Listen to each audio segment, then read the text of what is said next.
ECI জানিয়েছে, দেশ জুড়ে বর্তমানে ৩.26 লক্ষেরও বেশি ডুপ্লিকেট এপিক ভোটার আইডি রয়েছে। এই সংখ্যার মধ্যে বিহারও অন্তর্ভুক্ত, যেখানে মাসখানেক আগেই এসআইআর ইতিমধ্যেই সম্পন্ন হয়েছে। অথচ বিহারে এখনও ১১,২৯৫টি ডুপ্লিকেট এপিক ভোটার আইডি কেন রয়ে গেছে, এমনকি বিহারে নাকি ৫ লক্ষ ভুয়ো নাম এখনও রয়ে গেছে, এই সমস্ত প্রশ্নের উত্তর নেই কমিশনের কাছে।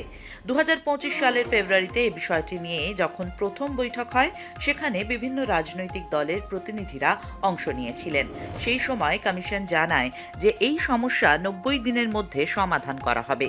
কিন্তু রিপোর্ট অনুযায়ী প্রতিশ্রুত সময়সীমা পেরিয়ে যাওয়ার ৭ মাস পরেও মোট ডুপ্লিকেট আইডির প্রায় অর্ধেক এখনও রয়ে গেছে। এই মুহূর্তে বাংলায় এসআইআর প্রক্রিয়া চলছে এবং আগামী ১৬ই ডিসেম্বর খসড়া ভোটার তালিকা প্রকাশ করা হবে। দিন কয়েক আগেই নির্বাচন কমিশন দাবি করেছে যে ডুপ্লিকেট এপিক ভোটার আইডির সমস্যা সমাধান হয়ে গেছে।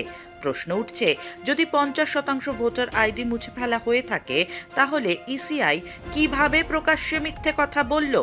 ইসিআই যদি ৭ মাসেও ৩.26 লক্ষ ডুপ্লিকেট এপিক ভোটার আইডি মুছতে ব্যর্থ হয়ে থাকে, তাহলে কিভাবে তারা দাবি করছে মাত্র ২ মাসের মধ্যে তড়িঘড়ি করে করা এসআইআর এর মাধ্যমে তারা ফাইনাল ভোটার তালিকা প্রকাশ করতে পারবে?